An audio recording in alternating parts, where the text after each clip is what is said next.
asistir a su primera misa pontifical, pues hoy tenemos la oportunidad. Y hemos seguido con mucho interés este primer año, tanto para la Iglesia, y que ha sido, creo que, un gran éxito.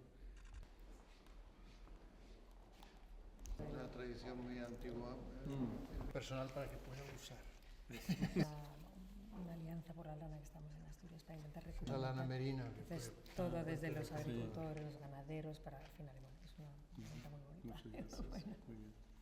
He depositado en el Escorial. En el Escorial. Y bueno, está el facsímil con una, que supongo que es una obra muy bonita porque tiene iluminaciones. Aquí está la explicación. Virgen de Perpetuo Socorro. Genial. Sí. Estuvimos siguiendo. También. En eso Gracias. Y el libro es un álbum pictorial, arquitectura. Eso es ¿cómo se dice? El sofito de